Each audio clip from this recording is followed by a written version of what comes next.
I'm glad to have you along as we continue our review of and study of the Gospel of Matthew. I will be reading in the original Living Bible in Matthew chapter 16 and verses 15 and 16. Then he asked them, "Who do you think I am?" Simon Peter answered, "The Christ, the Messiah, the Son of the living God." In the United States, the Civil War of 1861 to 1865 was protracted and bloody in terms of its conflict. In order to build up the Union Army, Abraham Lincoln turned to the practice of conscription. Conscription is that process that drafts men into armies. I suspect that without ever having studied it, that if you want any government to become very quickly unpopular, just put in place the idea of conscription. It just doesn't seem to be a popular move by any government. In that Civil War, we not only had conscription, but we also had, with both the Grays and the Blues, the practice of substitution. And what this was is if you were a person of means, that is, you had the money, what you could do is if you were drafted in, pay someone to take your place. And this led to the saying, it was a rich man's war and a poor man's fight. The idea of substitution is, when you think of it, a really repugnant idea. The exception, of course, we would make is if you had the money and the need to do it.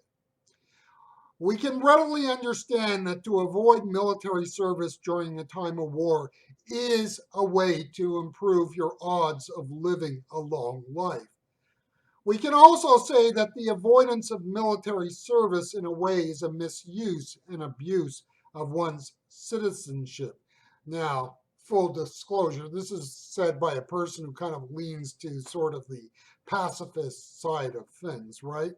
The point is that life is such that there are responsibilities that we all have. It may seem to be nice that I can avoid that which is unpleasant and dirty, but that is not life.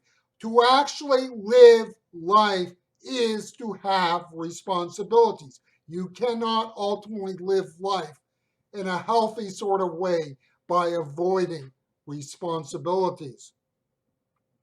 Listen to that most basic question of life, which is, who do you say I am? All of us at some point in time will have to deal with that question. Who is Jesus? People may try to ignore the question. People may pretend that the question does not exist. People may do all sorts of things to avoid this question because it's felt that to deal with it is to deal with something that is unpleasant. There is no way that anyone can get around this question. And there is most definitely no way that you can go out and hire someone else to deal with this question for you. There is no substitution.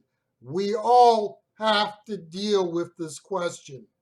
In point of fact, all of history is moving to the day when all people of all times and all places will have to deal with that most basic of questions. Who do you say I am? We are taking our time as we work through this passage on the question of who people say Jesus is. There are two things we take from this, and one is that we all have to deal with this question. And ultimately, there is only one answer. Peter, for once, got it right. He nailed it head on. You are the Christ, the Son of the living God. Now, unfortunately, we also know that while he got the answer right, he still had a little bit of work to do on some of the finer details of what that actually meant. You see, we cannot avoid the question of who he is and the reality of who he is. We as human beings must ultimately deal with the fact that we were created in the image of God and gain our life from God. And so the question of who Jesus is ultimately about a question of who we are. You cannot decide the question of who Jesus is without deciding the question of who you are. They are, in a sense, two sides of one coin. Who Jesus is speaks of who we are. And that is ultimately that we are a fallen race, a people who have been given life by God. And to God we will return and to give an answer of what we've done with this life.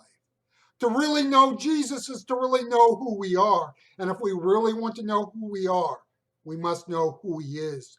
So again, we come to this. Who do you say I am?